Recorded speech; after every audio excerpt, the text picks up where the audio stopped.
Pemirsa, setelah mengamati perdagangan saham di Bursa Efek Indonesia, kita akan menuju Jakarta Future Exchange untuk mencermati perdagangan komoditas.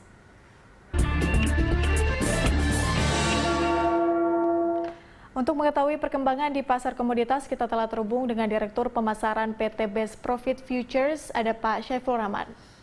Pak Syaiful, terima kasih sudah bergabung bersama dengan kami. Kalau kita melihat untuk pergerakan emas sendiri, ini sudah menembus level 1.800. Namun harga emas sepertinya bergerak secara terbatas. Bagaimana Anda melihat untuk perdagangan hari ini? Ya, selamat pagi Mbak Patricia, selamat pagi pemirsa. Ya memang kalau kita misalkan perhatikan, ya kurang lebih hampir sepekan ini, lebih tepatnya 6 hari. Ya market memang bermain di atas 1.800-an ya. Dimulai dari tanggal 8 Juli kemarin, di mana market menyentuh harga 1.800-an dan harga tertingginya mencapai 1.818 per troy-nya, ya dengan ditutup juga masih di range angka 1.800 per troy-nya, gitu. Yang saya perhatikan memang market di sepekan ini memang bergerak di range yang pendek ya Mbak ya. Kurang lebih di 6 hari ini bergerak di range yang pendek, bermain di level 1.800-an, lebih tepatnya di bawah 1.818-an, ya sampai di level 1.790-an per trendnya. Nah untuk pergerakan hari ini saya pikir ya di sesi pertama, ilustrasi di sesi pertama ini maksud saya adalah sebelum kondisi market Eropa buka yang kurang lebih jam setengah 4 sore waktu Indonesia di sini gitu ya. Saya melihat bahwasannya emas juga akan bermain di range yang pendek ya, lebih tepatnya dia akan bermain di bawah angka 1.818 per troy-nya sampai di level 1.790-an Mbak.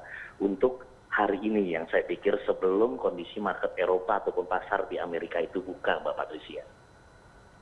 Ya, artinya akan berada di range 1.800-an, kemudian di 1.790-an, seperti itu untuk perdagangan hari ini. Oke, Pak, kalau kita melihat setelah emas menembus level 1.800, berapa kemudian target emas selanjutnya? Apakah rekor harga di 1.920 kira-kira akan terlewati pada tahun ini, Pak? Ya, kemungkinan itu ada, Mbak, di kondisi pandemi sekarang, ya, yang sebagai ilustrasi, ibaratnya kita di dalam terowongan, ya, berkendaraan yang kita tidak tahu ini ujungnya, tidak menutup kemungkinan bahwasannya harga emas akan mengikuti ke level 1921 yang harga tertingginya terjadi pada tahun 2011 ya, karena pada saat itu dampak perekonomian global ya, waktu harga 1921 tahun 2011 tidak menutup kemungkinan harga emas itu akan mengacu acuannya ke level 1921-an ke sana. Pasti akan terlihat gitu loh kalau kita perhatikan kondisi market yang dimulai dari bulan Maret ya tahun 2020 ini, di mana mulai terjadi kenaikan 1.451 di harga terendahnya dan hari ini bermain di 1.800-an, kurang lebih let's say hampir 400 poin pasar bergerak.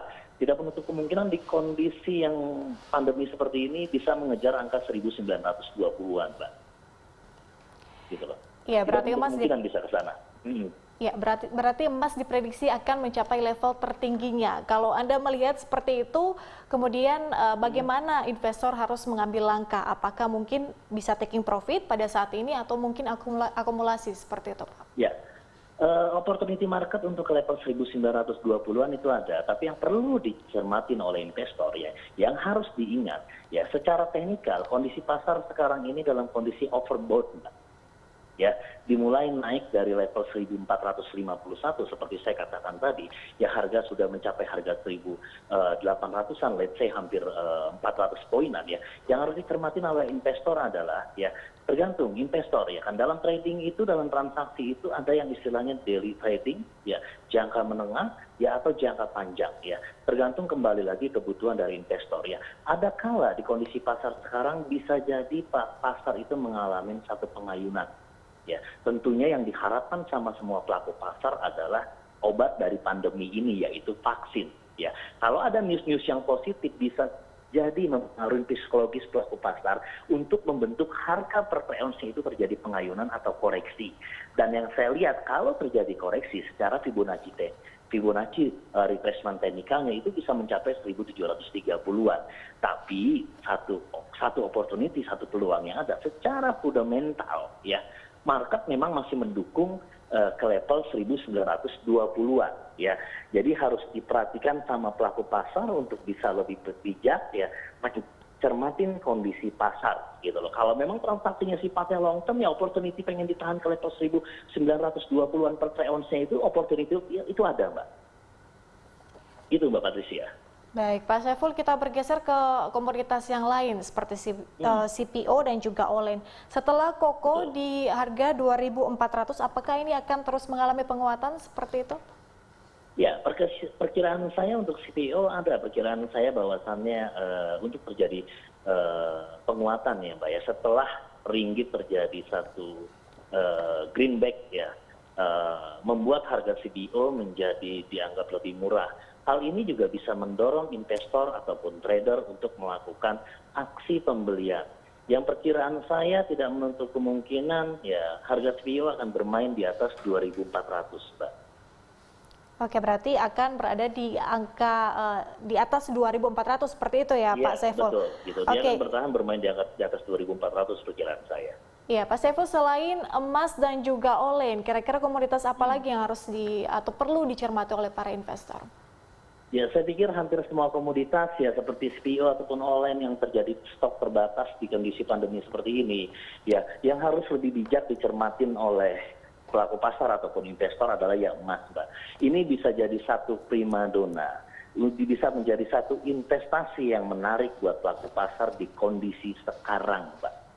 Ya, kalau misalnya Mbak Patricia tanya kira-kira produk komoditi apa yang harus dicermatin ya, saya pikir ya selain emas ya tidak ada lagi pilihan yang lainnya. Ini yang saya pikir harus dicermatin ya memang harus ada di emasnya gitu loh. Gitu Mbak Patricia. Ya, artinya investor masih harus lebih mencermati atau menaruh perhatian terhadap komoditas emas seperti itu ya, Pak Saiful. Betul. Oke, baik, terima kasih Pak Saiful atas informasinya. Pemirsa, Direktur Pemasaran PT Best Profit Futures, Pak Saiful Rahman.